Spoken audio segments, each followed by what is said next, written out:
There we are. And we are live. Street nice. Side is with us. What's Street up? Side. What's up, dude? Sorting through those collections you bought on Saturday? Oh, he picked some stuff up?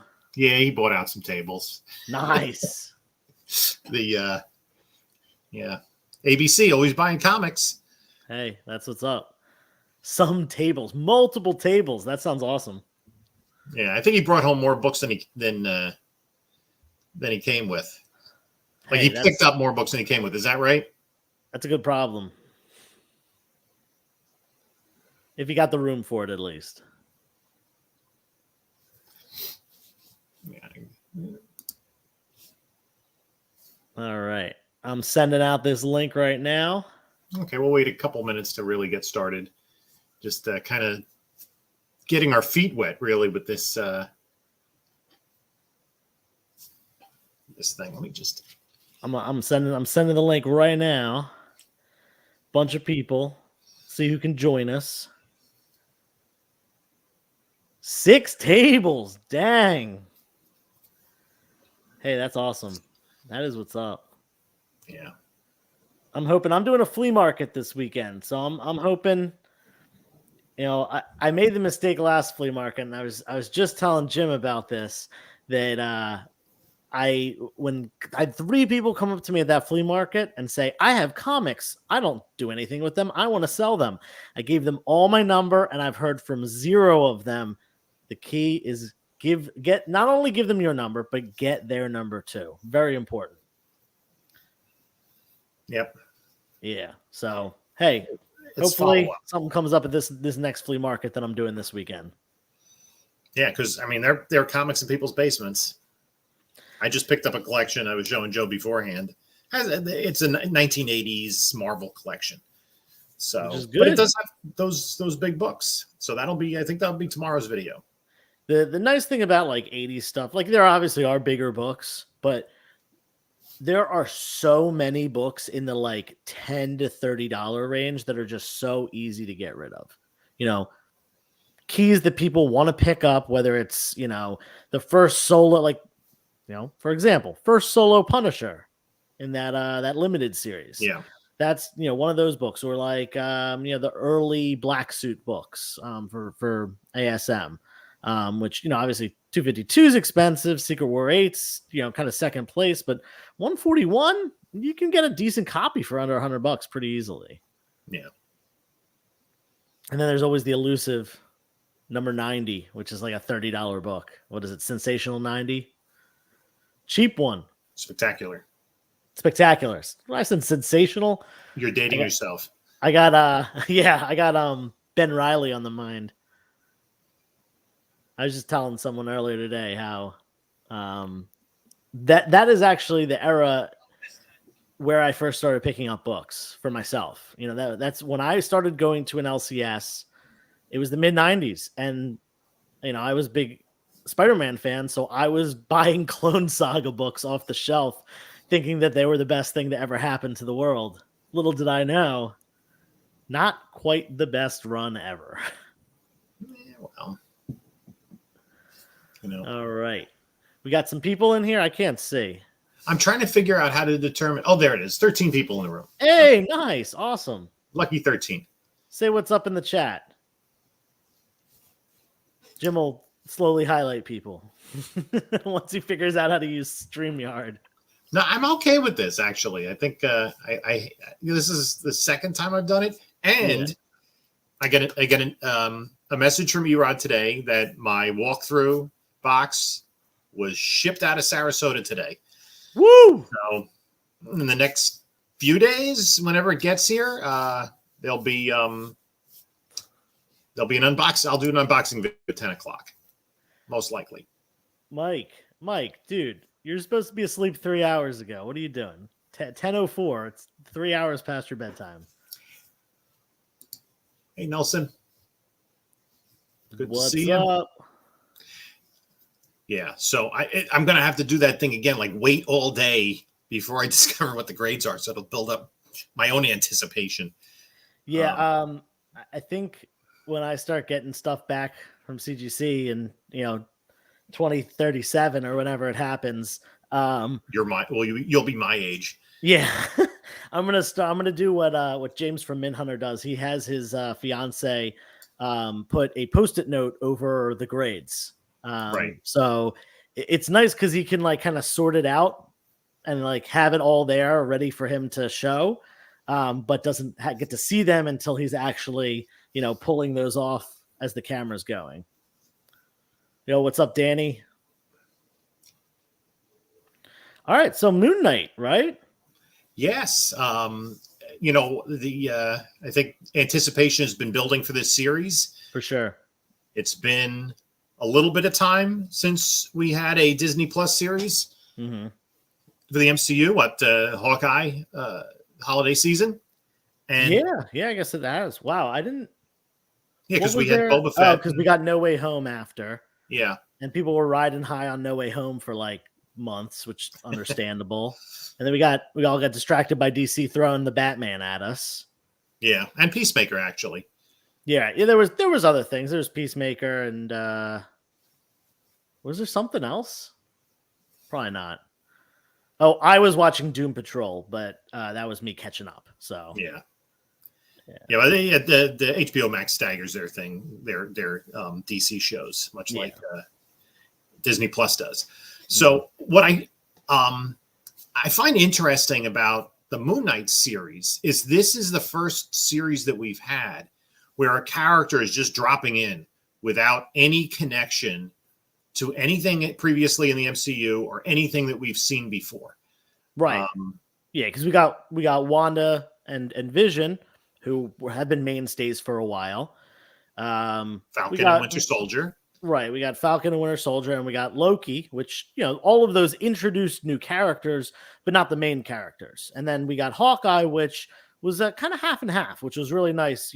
Hawkeye, Clint, who we've known for, the better part of a decade and a half at this point. When it was the first Avengers movie? Now, I guess about a decade at this point. Thor. Yeah. And we got a new character that they're also focusing on with Kate. So that was kind of a nice little split there. But yeah, Moon Knight, haven't seen him yet. And, one of the things that's really cool about it is he's really a lesser known character, especially in the mainstream world. In fact, I don't know a single person who wasn't a comic book reader that knew of this character prior to, the announcement.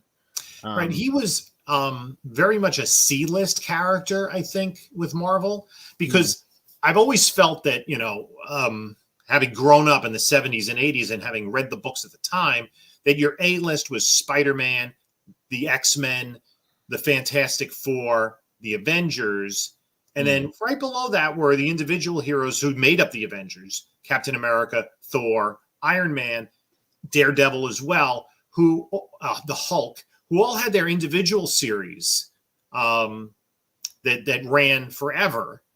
And then you would have these characters that popped up every once in a while, had their own series, appeared in other books, were parts of teams.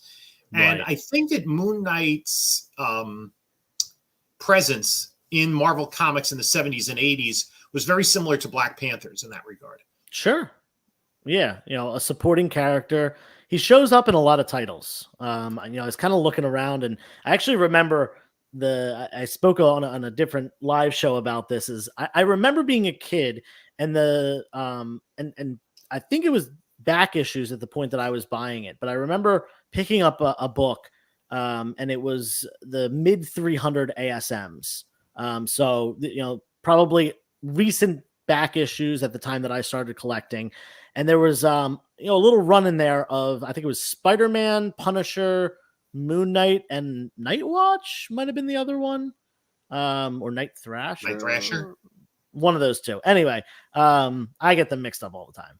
But that was my first look at Moon Knight. And at the time, I thought he was like a new character. Little did I know that character had been around for 20 plus years at that point. And had a whole backstory. And honestly, I don't think I really heard much or saw much about Moon Knight again until that run from, I guess it was 2014 or so. the run of Moon Knight that was pretty popular. And I think it is still pretty popular. And that was the first time I bought a Moon Knight solo book ever. And that was within the last 10 years. Right. Well, in the 70s, I don't think they hadn't really developed him.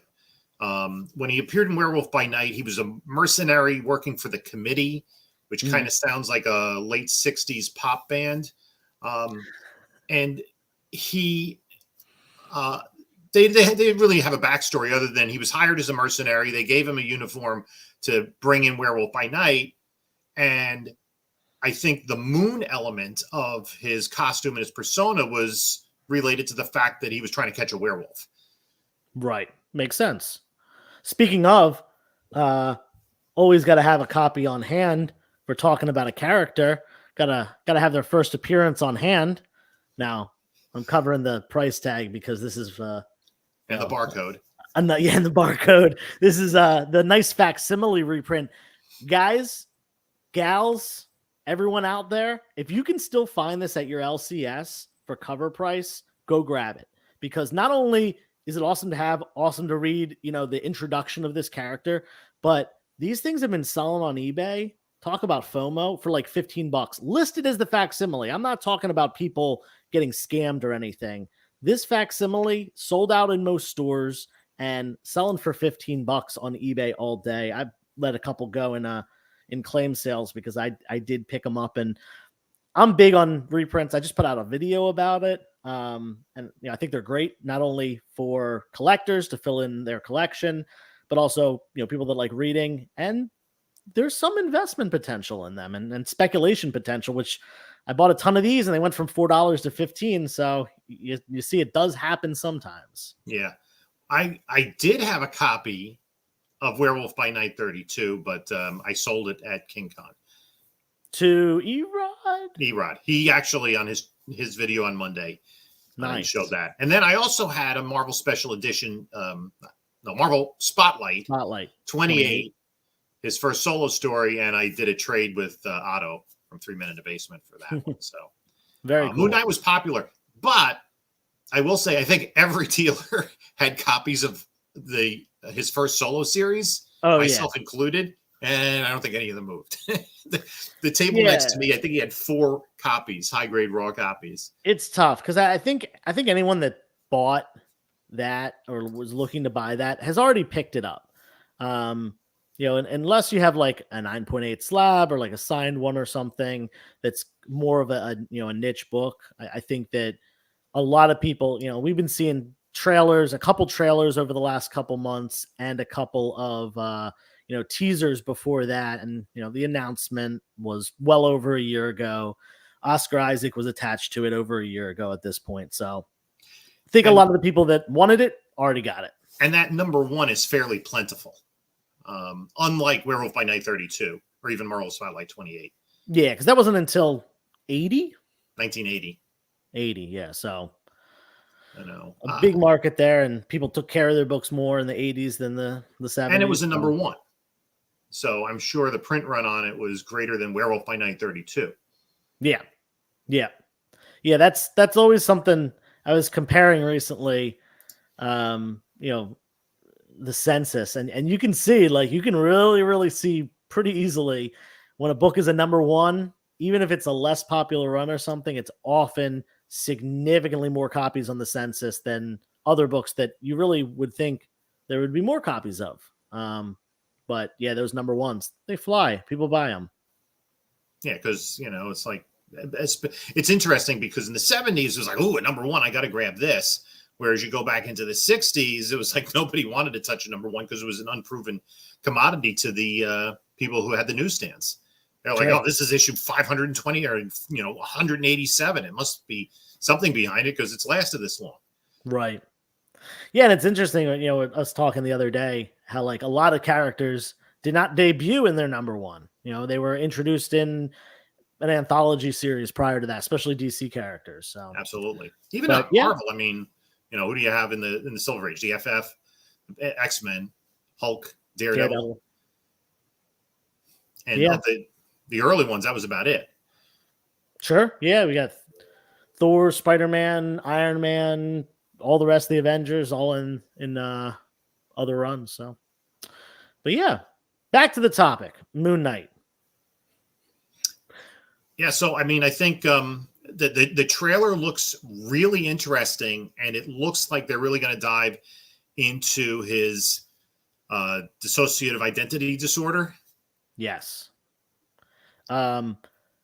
So in watching the trailer, it harkened a lot of thoughts about two other movies. Well, in this case, movies that I've seen before. We have another superhero movie, Split. The distant sequel to what was that called? Unbreakable, M. Night Shyamalan.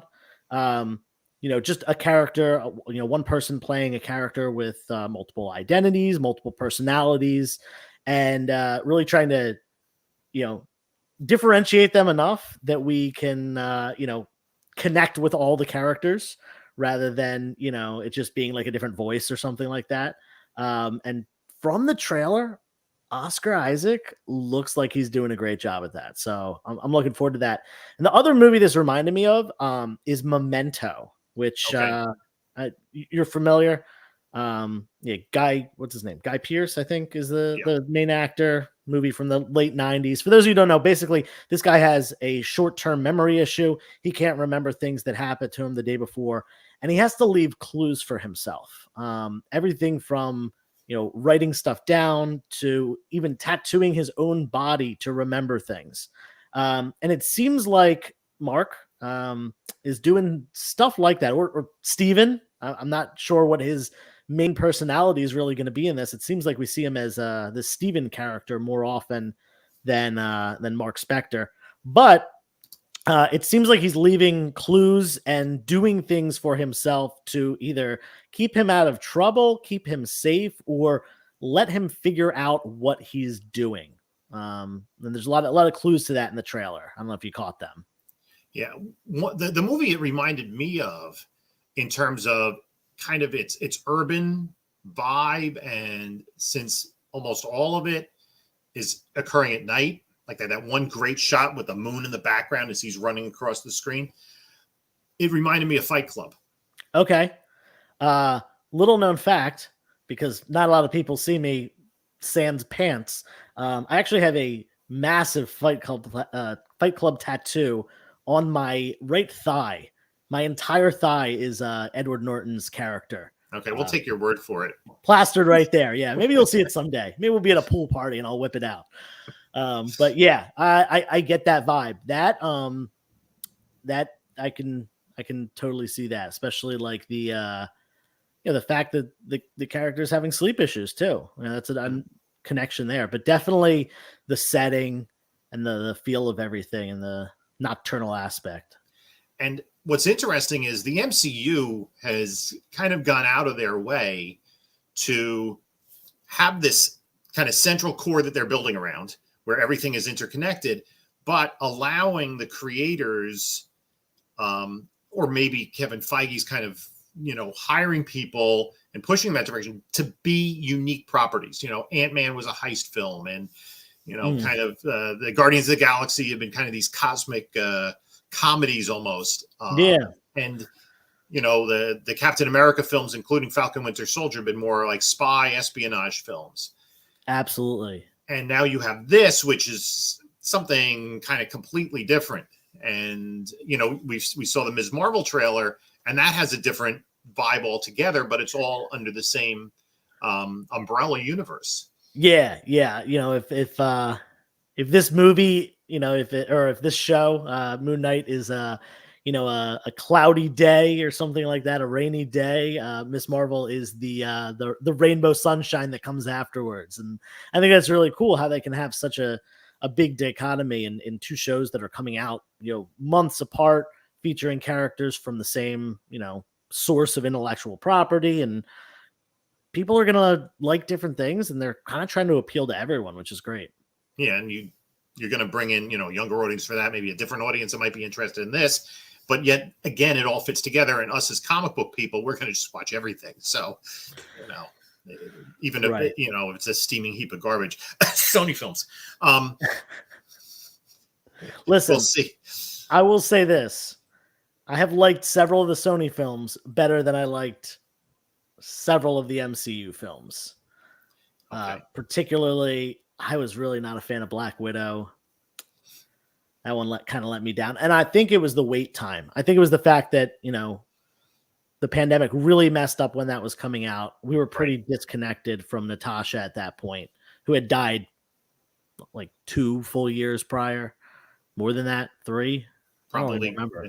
2019, and it came out in 2021. Yeah. Yeah, so two full years, and then we're seeing the character again. It was an unfortunate timing. But yes, we need a new Fantastic Four movie. We need a good Fantastic Four movie. There's just never been 3 one. bad ones. If you include and the then, Roger Corman 1990s, right, was never supposed to see the light of day one. Yeah. Oh, I've been blasphemy. I'm sorry. Listen, I'm pretty easygoing. I thought Eternals wasn't too bad. I thought Black Widow was worse than Eternals. I like both of them. To me, nothing's worse than Thor: Dark World. That was bottom of my list for the MCU movies. I find they're good in all of them. There's nothing that's been like really bad. I've not walked out of the theater on anything, and I don't really see myself walking out of the theater on anything, especially before that end credit scene. You got to stick around. True. Speaking of which, how is Moon Knight going to connect to the greater MCU? Early on in his career, before that 1980 issue #1, Marvel didn't really know what to do with him. The dissociative identity disorder, which in 1980s comic book writer, kind of shorthand without, being psychologists or really concerning themselves much about being correct about such issues. He was schizophrenic and what have you. But it was initially that he was using these different guises without an issue just to go undercover and gather information. And then they kind of created the story of his, kind of breakdown that's going to be the hallmark of this. But, they threw him in the Defenders. He'd be in Marvel Team Up. Right. He would just appear in different books here and there until Mensch and Sienkiewicz did that run in the early 80s. Right.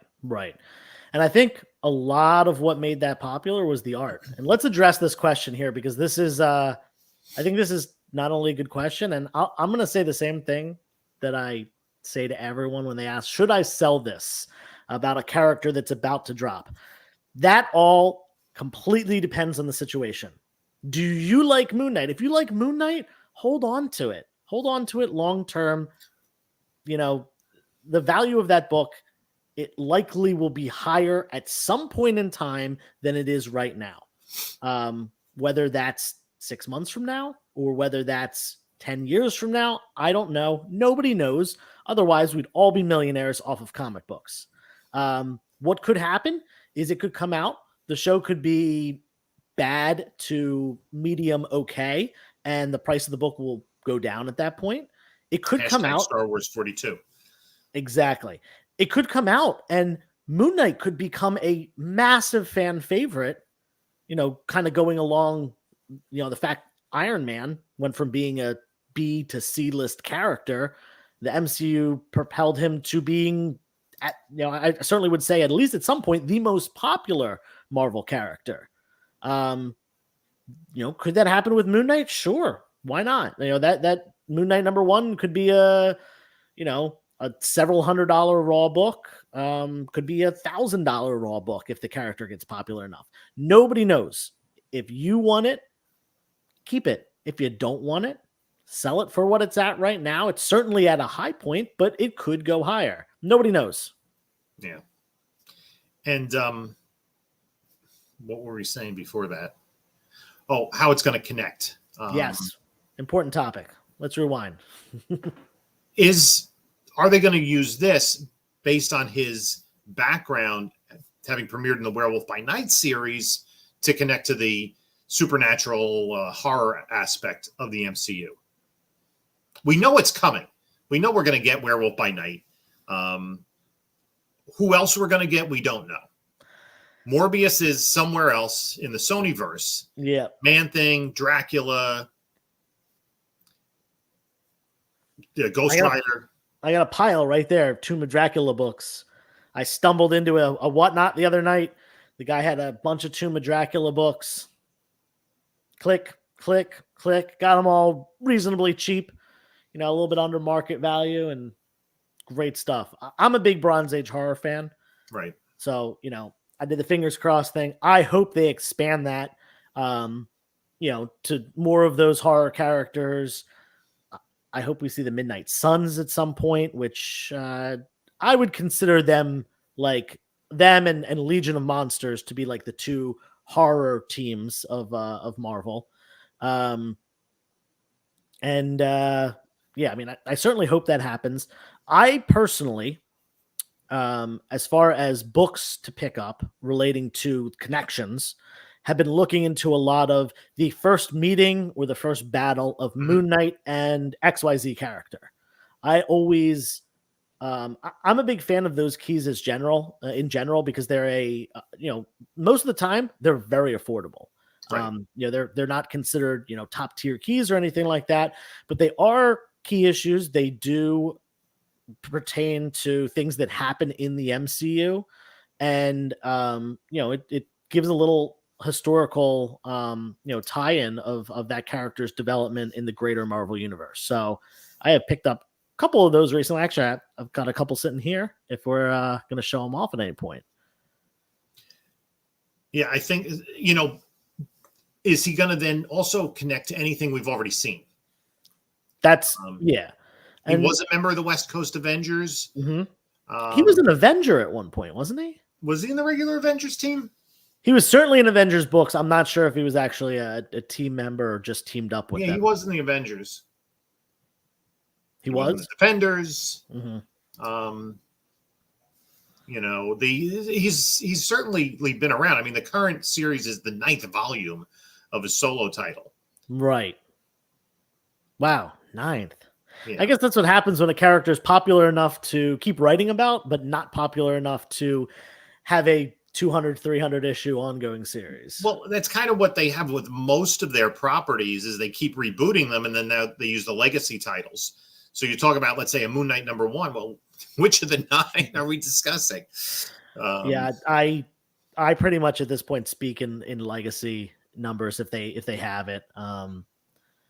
And I'm sure there's a database that retroactively all the stuff that isn't legacy numbered. Mm-hmm. I'm sure there's a place to look it up, but I got to get on that at some point. Yeah. So yeah, let's talk about some books. I don't have really anything to show off, but if you do, go ahead. Let's talk about. Yeah. So I've been picking up a couple. I kind of forgot to get some stuff together for this stream beforehand, so I kind of just grabbed what I had right on hand. Right. One thing I picked up was, like I said, meetups of certain characters. Spider-Man being one of my favorites, and a character that I think we're going to see in the future of the MCU. There's been rumors that Tom Holland has signed on for another trilogy. Whether that's true or not, some iteration of Spider-Man certainly will be, in the future of the MCU. They're not going to leave that character, behind. That character is way too popular. So, Spectacular Spider-Man 22. It's somewhere in this room. I just picked up a copy at ZoloCon a couple weeks ago.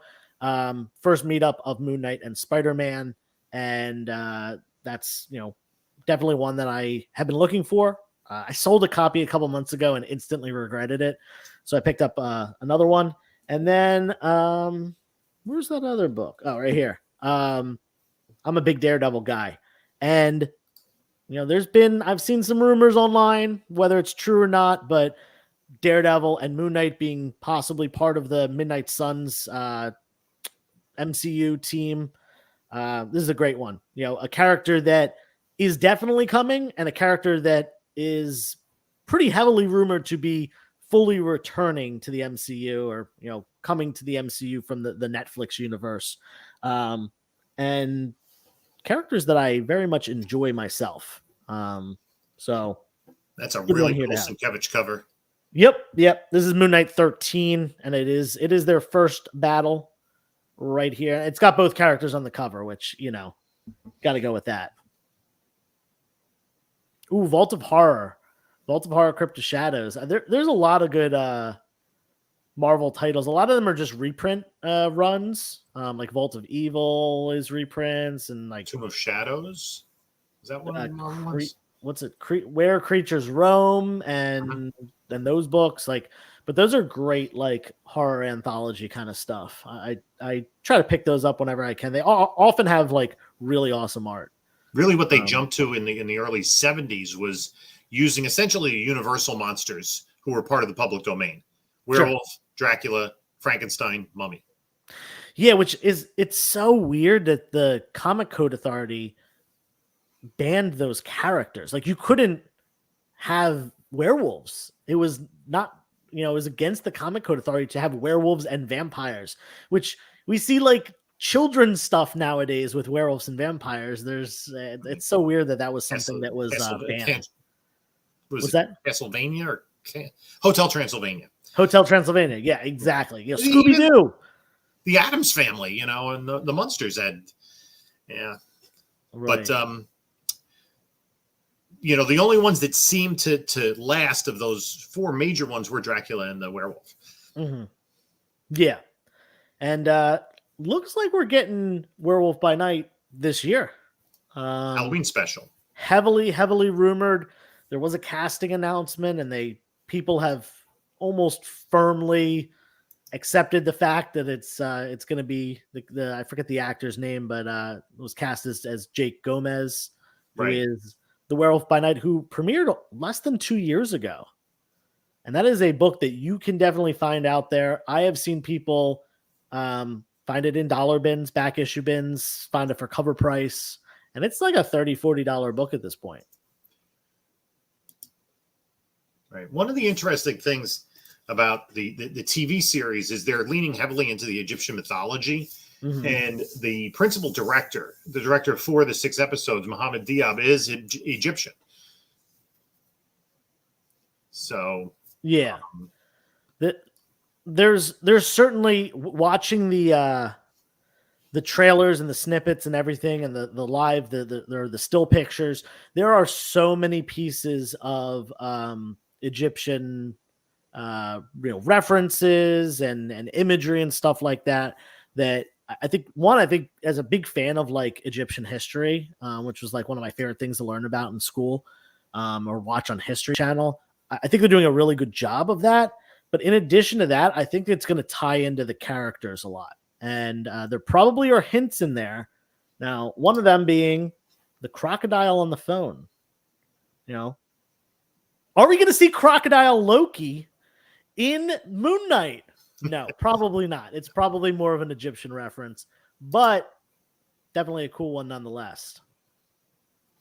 And what's interesting is, I don't know if they're going to lean into it as heavily, but Black Adam is based on quasi-Egyptian history, being that it's DC. They create their own fictional things. And there is a crocodile character in the comics for Black Adam, but oh, I didn't know that. Okay. You're the DC guy. Very cool. Marvel had a trademark on the word zombie. That is really interesting. Huh. Did not know that. I don't know how they could. Hey, whatever. That's pretty cool. Yeah, so the other thing that I'm trying to figure out is, who is Ethan Hawke playing? The character has a name, but that's not a character that's in the comics. No, he's exactly a character that's in the comics. Is he? He is in Moon Knight: Fist of Khonshu, which was a 6 issue. That's volume 2 of Moon Knight. Right. Arthur, God, I forget his name. He's in only issue number 2 of that. He is a one-time appearance character, a no-name character. Harrow, that's it. Arthur Harrow. That is the only thing, and that book has gone up pretty significantly in price on just name, but it really doesn't seem like the character on the screen doesn't seem like the character from the book. I've never read it, So I'm just going off by what other people have That'll told be me. part of our homework for next week.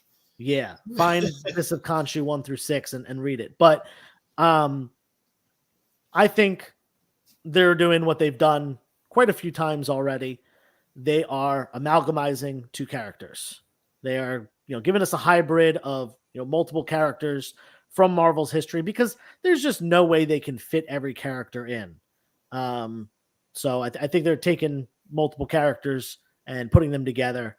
And if it's Arthur Harrow only in name, and there's some speculation on who the character's other half is. Have you looked into any of that stuff? No. I'm trying to. Someone's asking about Green Lantern Volume 1, number 59. This is a Moon Knight discussion. We're in the wrong publisher at this point. But I don't have one, so sorry about that. I have one at CGC. There we go. You had a slab of one later about it from your friend. That's the first guy, Gardner, which is actually not an in-continuity story. It's kind of like an imaginary tale for DC, but we're getting off topic. Yeah. Maybe we'll do when the Green Lantern show comes to HBO Max, we'll discuss that. But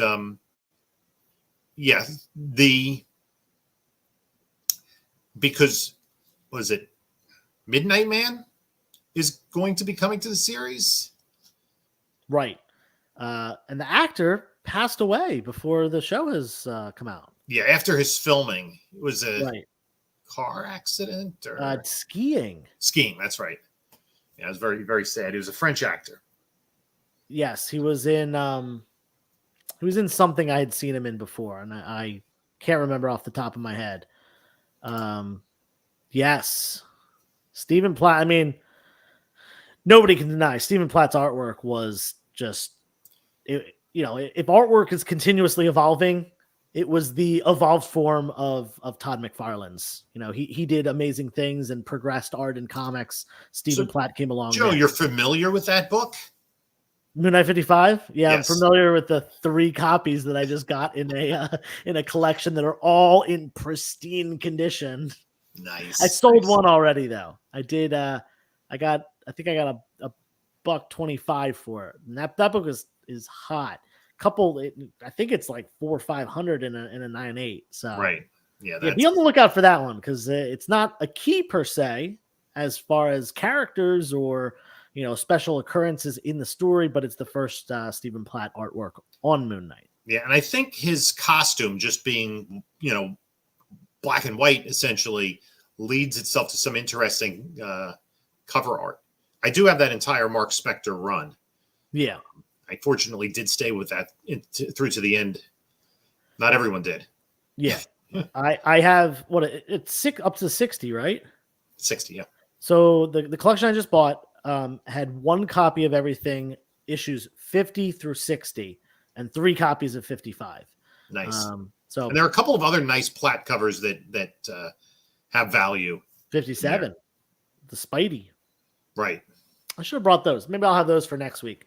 We'll show off some more Moon Knight stuff. But I think there's one thing we definitely need to address here, and that is the fact that this movie, or this show, the series, ends the same week that Multiverse of Madness is coming out. Is there a connection? There was something similar with Hawkeye and No Way Home, and the connection was very slight.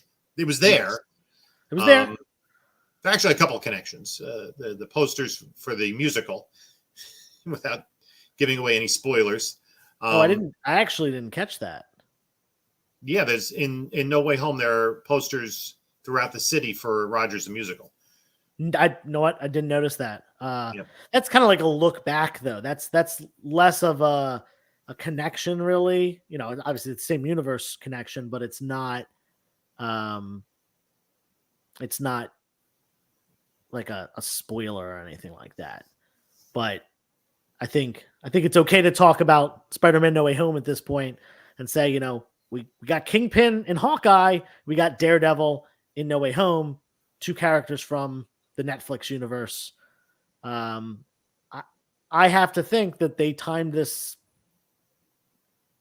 on purpose. And they have it again like this, and there's going to be some connection in there. Yeah, I'm trying to think of how that connects. I mean, having someone with dissociative identity disorder introduced into a multiverse could be exceedingly confusing. Yes. Yeah. And now the movie is 6 hours long. Let's get into it. So, I mean, one thing to think about, and I did pick up a copy again. I could not find it on offhand before the show, but I believe it's Moon Knight number 34 from the 1980 run is the first meeting between Moon Knight and Doctor Strange. Could also be a potentially good one to pick up. Was it? Hey, Key Collector told me that. They had been they were both in the Defenders, so first maybe team up. I'm gonna check. I got a phone right here. I'm gonna read it word for word what they say. Moon Knight 36. I apologize, not 34. First meeting of Moon Knight and Doctor Strange. Yeah, I mean, well, this was 1984. So I guess before he joined the 70s, they were both members. Man, Key Collector does make some mistakes. Don't get me wrong, but it says it right here. Doctor Strange was on hiatus that time. Maybe he and Clea were taking a vacation or something. Well, either way, I don't know if you can see that, but they're both on the cover. Sweet cover, and they're both on there. And will we see them meet up? Probably, because I think Doctor Strange is going to stick around for at least a little bit longer. Oh, yes. Yes. Will we see him, Moon Knight in Multiverse of Madness? Probably not. I don't think there could be some indication. I mean, you could certainly have a post-credit sequence for the show that is like, reality's breaking down or something. It's just a normal day for Mark.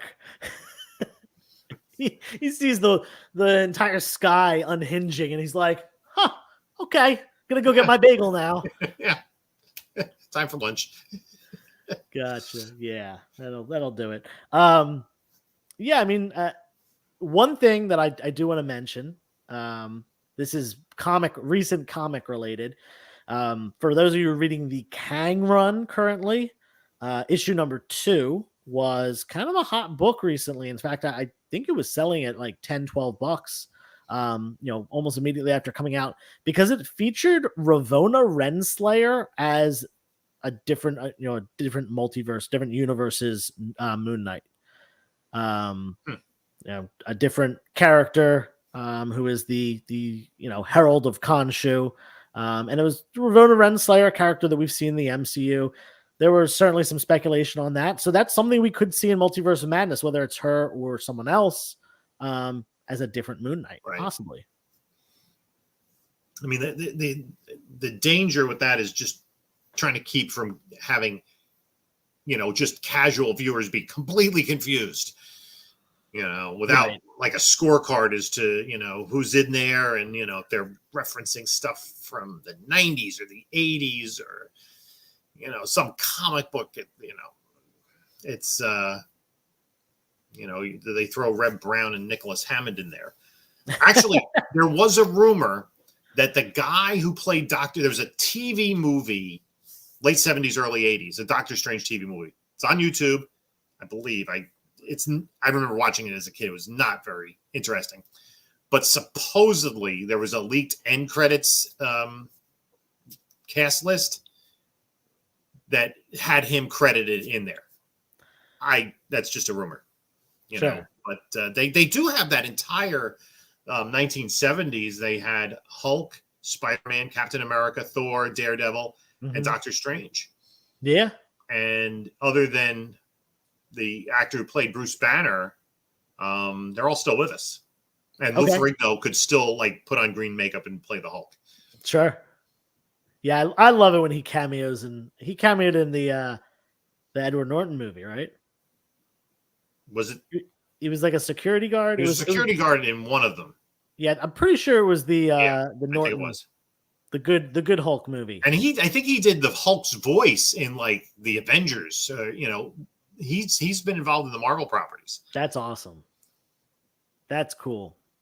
I love hearing about that. Yeah, I recently heard, I didn't know this, but Burt Ward, as recently as the 2010s, has voiced Robin. That's insane to me. That is so cool. I mean, he played the same character from 1966 to 2021. Wow. Oh, so he's been still voicing in the 2020s? No, he was on the CW crossover Crisis event. Oh, was he? As Robin. He's, walking a dog and holy crimson skies of death. I missed that one, but I definitely this is what I want. into Caleb's right. Some more of the stuff. What's Hasselhoff is Nick Fury, and the whole confusion is on Star-Lord's part. Oh, yeah. He might have been in the Ang Lee version of the Hulk. Was it really? Yeah. That was the Eric Bana one that was terrible. Man, I kind of liked it. It was, it was stylized, and Lee, I think, tried too hard to make it look like a comic book. So yeah, I remember I was in middle school when that came out, and I remember being like super hype about it, like, yeah, there's gonna be a Hulk movie, and I remember going and being like, that wasn't very good. I was not. Yeah, maybe I need to revisit, and maybe I'm over. Edward Norton's my favorite actor, so I think I'm, overshadowing that movie with the only other solo Hulk movie that we have in my lifetime.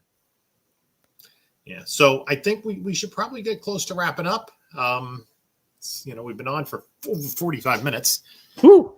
And it's been fun talking Moon Knight. We haven't even had an episode yet, so this was just a preview of our weekly wrap-ups. We will be on Joe's channel next week for the odd episodes. We'll be on 360 Comics. And for the even episodes, we'll be on the Bronzeville Comics. And we'll be doing this every week. That means talking Moon Knight. That we tricked you guys. Now you got to subscribe to both of us and deal with all our other notifications and videos and stuff like that. But definitely come back next week. This was really fun. And like you said, we haven't even seen an episode yet. We've gotten snippets and trailers and things like that. And honestly, there was a lot more that I could talk about with those trailers, but we do want to make this a reasonable amount of time. So we'll call it a night now. And just quickly, Joe, what do you have coming up on your channel? Okay. So if you don't follow me yet, I put out 3 videos a week, Monday, Wednesday, Friday, which is the opposite of what Jim does. He's got Tuesday, Thursday, Sunday. So we don't overlap each other at all, which is nice because I either get to wake up in the morning and post my own video or wake up in the morning and watch one of Jim's videos. So in addition to that, I'm doing sales on Whatnot and Instagram pretty much every week on both apps. So I usually do about 2 sales a week. And I've got some flea markets coming up. So if you live in the Philadelphia area, I'll be posting about them. This weekend is the Punk Rock Flea Market in Phoenixville, Pennsylvania, which is right outside of Philly. And then I'm doing the Philadelphia Punk Rock Flea Market in April. Definitely trying to get on some conventions and more comic related shows in the summer, but I just moved and I'm trying to get myself organized now to get back into the swing of things with that. But yeah, follow me on Instagram, follow me on Whatnot, subscribe to YouTube. I'm currently doing a 1,500 subscriber giveaway, giving away this Incredible Hulk 377 first appearance of Professor Hulk. And I'm like literally less than 10 subscribers away. So you got to go enter now if you haven't yet. Yep. And I have a video that I actually have to do now to get ready for tomorrow on a small collection I recently picked up. And I passed 2,000 subscribers without doing anything because I was getting so busy getting ready for King Con. So I'll do something for 2,500 subscriber giveaway. And I will have another 10 p.m. live video in coming days as that CGC package comes up from Florida.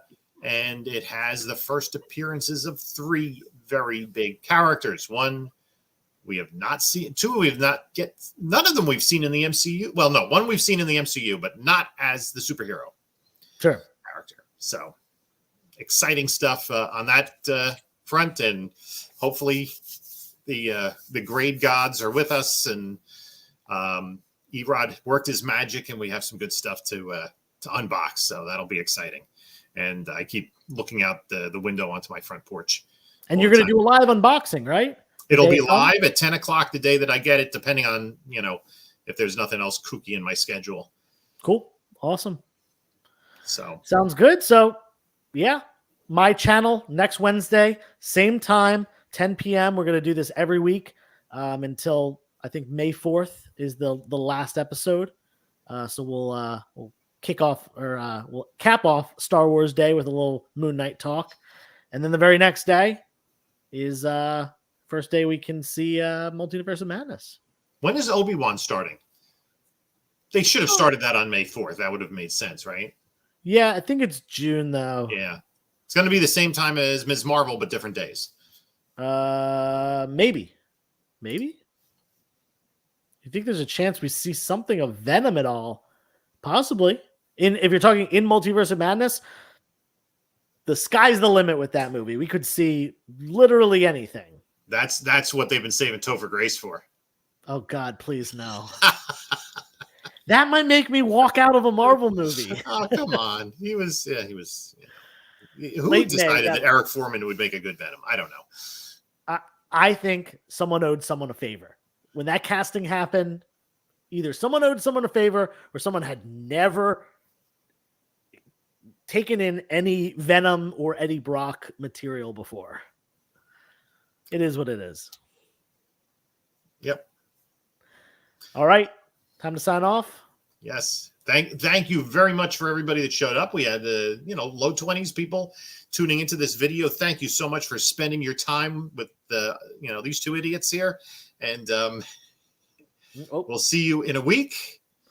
And until next time, turn the page, wash your hands, and enjoy your comics. Bye.